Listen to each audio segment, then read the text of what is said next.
یام سجده کده میره. ای دیروز آقای اشرف غنی را دیدم که کت نمازگزارا استاد شده نماز خونده، حال ملایمام دعا میکنه، ملایمام دعا میکنه. وقتی که دعا میکنه اشرف غنی رقم می جان آقا فکر میکنه که نماز نظام ادامه داره. او که دعا میکنه امی نمازگزارا ات میکنن که دعا را به حساب برای پذیرشش طرف خداوند رخ بکنن و اشرف غنی هم متوجه نیست. اشرف غنی فکر میکنه که رکعت دیگه شروع شده، عوض از این ترکایی میکنه. باز دمی جریان رقم جان آقا وره از زیر چشم تو که اکسای کرد دید که دیگرها دعا داره. باز یک دفعه از تو سعی کنه نیکو داده.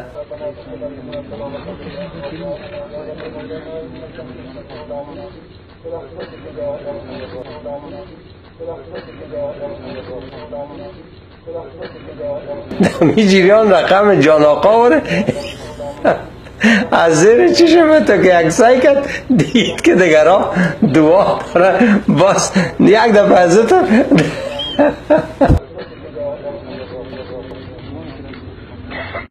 میره. به من غرض نیست که اگر کس نماز یاد داره یا نداره، من سر از او خنده نمیکنم.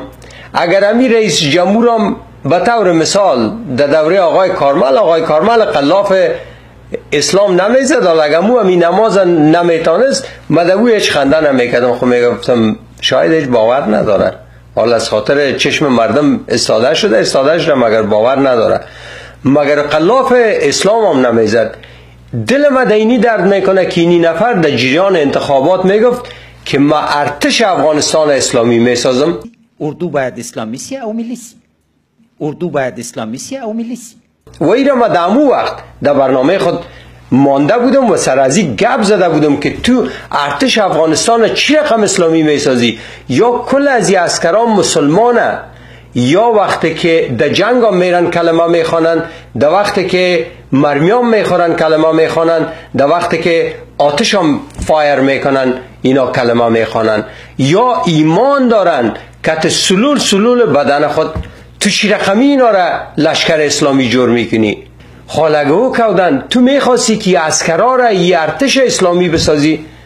حال خیر بلا در پس که در سابق نماز یاد نداشتی، حال دمی 2 سال خود تو میتونستی که می نماز یاد بگیری. اما قم مشاور دمی ارگ داری که هر سگ و سگر از هر جای گرفتی ماش میتی در انداختیشان در موجه پیتاو میکنن، نسوار میزنن، چرس میزنن. خاله دقات از این آخی 100 تا ملا است، امواره میگفتی بیایده میجه مرا نماز یاد بتین. اینا اگر تو نماز یاد نداری چطور تو میتونی که ادعا کنی که من ارتش افغانستان اسلامی میسازم؟ حالا 2 سال تیر شد جز از این که تو کت طالب صلح کنی، کت گلبودین صلح کنی و وطن بتی، تو خو هیچ کار نکدی. یعنی یک رئیس جمهور، واقعا ما یک ملت خوبوره هستیم.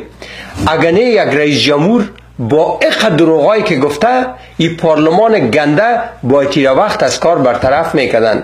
میان یک چند تا وزیر از کار برطرف میکنن. وزیر صاحب شما بجتتان پیسه‌ای که بر شما داده شد مصرف نتونستین. در جایی که امنیت نیست، در جایی که مسئولیت نیست، در جایی که کار نیست، اگر پیسه را بده مصرف شه بیفایده مصرف میشه. در اون صورت شما بازخواست میکنین. اگر پیسه را مصرف نکرد که باش پیسه ملت نره، او را در اون رقم استیزا میکنی از کار میکشی. حالا پارلمان گنده اینی رئیس جمهور مملکتت است که نماز یاد نداره، زنشا میسوی.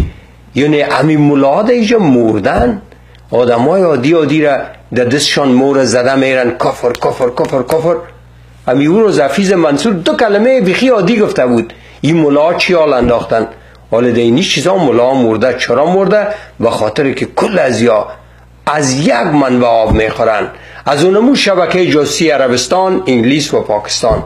بنان از او بالا بر ازیا گفته میشه که در مورد اشرف غنی وشکنی گپ نزنی که دندانایت میپرانیم. سعی کنین این کودن رئیس جمهور ای در مزار شریف برای قوای مسلح افغانستان گپ میزنه. اول خب گپای زی ارتباط نداره به یکی دیگه، و یعنی من در سر از او هیچ گپ نمیزنم، سر ارتباط منطقی جملات و مفاهیمش سر از او گپ نمیزنم. اما شما ترولا سعی کنین کی 40 سال میگه ما در بیرون درس خوانده مغز متفکر و این سر آزادی بیان چقدر مینازه که آزادی بیان وقتی که دموکراسی میگی آزادی بیان جزء عمدهش هسته و تو آمدی که جا دموکراسی را ما میاریم. اینا سعی کنین کی راجع به میدیای مملکت برای ارتش مملکت چی میگه. و نقطه دومی است که افغانستان با دنیا منافع مشترک دارد و ما واقعا از قوای امنیتی و دفاعی افغانستان بازم تشکر میکنم و از صمیم قلب به سرقمندان علیتان تشکر میکنم، چون هر کسی که قضاوت داشته باشه او تلویزیونها را یک طرف کنید بانین که از اونا باد برایه، او تلویزیونها را یک طرف کنید بانین که از اونا باد برایه. ما افغان احمق ندیدیم او تلویزیونها را یک طرف کنید بانین که از اونا باد برایه. ما افغان احمق ندیدیم او تلویزیونها را یک طرف کنید بانین که از اونا باد برایه. ما افغان احمق ندیدیم. در می وقتا یک قانون اینا پس کردن که من در سر از وام گپ زده بودم راجع به میدیا که تمام اراکین دولت و کارمندای دولت مجبور هستند که به میدیای مملکت و خبرنگارا احترام کنند و وقتی که اونا از یا سوال میکنن سوالایشان جواب بدن، امنیت از اونا را بگیرن و در عین زمان هر ماه یا چقدر خود از یا داوطلب دادن معلومات به میدیا شد. اما سعی کنین برازی کثافت ارزش میدیای مملکت چی است؟ او تلویزیونها را یک طرف کنید بانین که از اونا باد برایه، از شما باد برایه.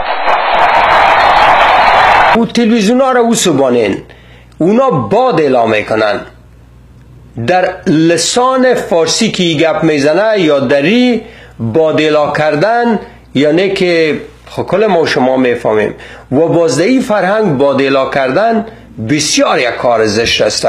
یعنی اگه یک آدم بادش در یک جای بره در مملکت ما، او اگه خودکشی کنه برش بهتره نسبت به ای که ببخشین لسان ما با گوزک مشهور شود.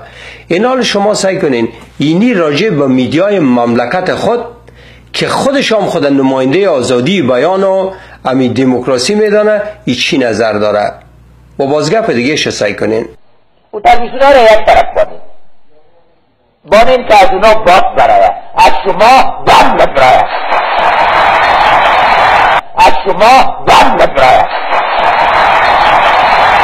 میگه میدیا باد اعلام میکنه، شما بم اعلام میکنین. به ارتش مملکت میگه، به جنرالا میگه، به اساکر مملکت میگه. اساکر و جنرالای ما بم اعلان نمیکنن.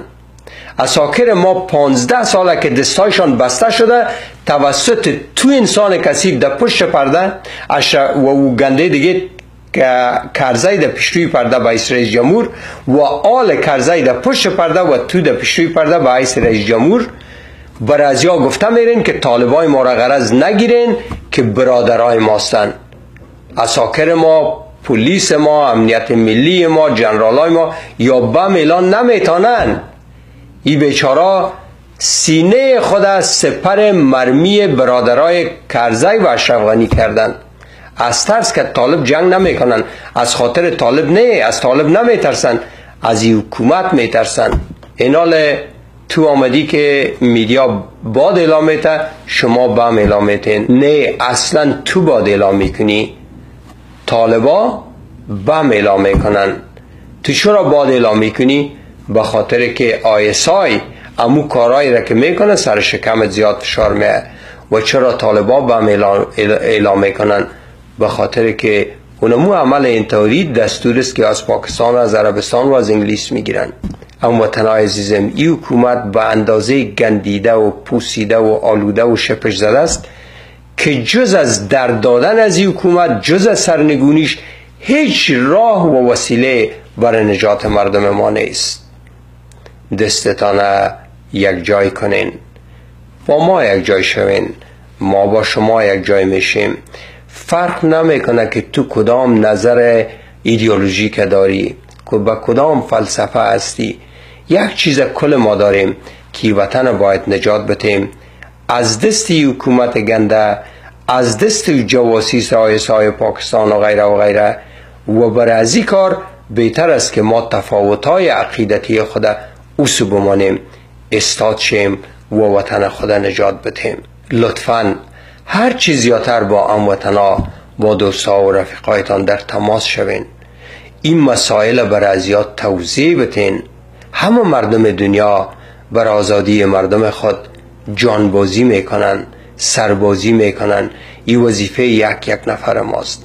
به خدا ما زندان پل چرخی مثل دیروز یادمه، والله ات یک هموطنای عزیز ما و شما کشته شده ده اوجه و هر کدام از این که میرفت هیچ فکر نمیکرد که کشته میشه، فکر میکردی که امشو آروسیش هسته و فکر میکرد که اگر ما برم اینی هموطنای دیگه این باقی مانده یا میجنگنی مملکت آزاد و آباد میسازن.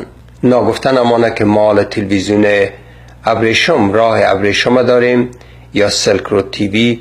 شما میتونین ما را در جیلوز، در جادو، در رکو، در سلینگ باکس و غیره و غیره ببینین. اما آسانترینش شفیع ایار پیج، دینمی پیج ما اگر رفیقم نیستین که ما در فیسبوکم رفیق شوین. بعد از او که رفیق شدین در بالا در دسترس سعی کنین یا لایف استریم نشته شده یا لایف تیوی، در اوجه دکبتین تلویزیون ما را میبینین. ما روزهای شنبه ساعت 12 به وقت کالیفرنیا که ساعت 3 به وقت نیویورک میشه و در اروپا شاید 8 بجه در جای 8 دیگه جای 9 در نظر به ایست که شما در کجا هستین. لایف شو می داشته باشم شنبه ها و 5 شنبه ها ساعت 7 شام کالیفرنیا که او برای اروپا بسیار ناوقت است. شما 5 شنبه هیچ مرا نبینین اگر در اروپا هستین.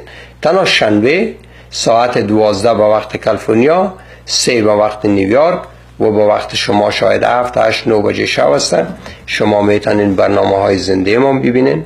شما میتونین که در جر و بحث با ما حصه بگیرین، نظرات پیشنهاداتتان بدین.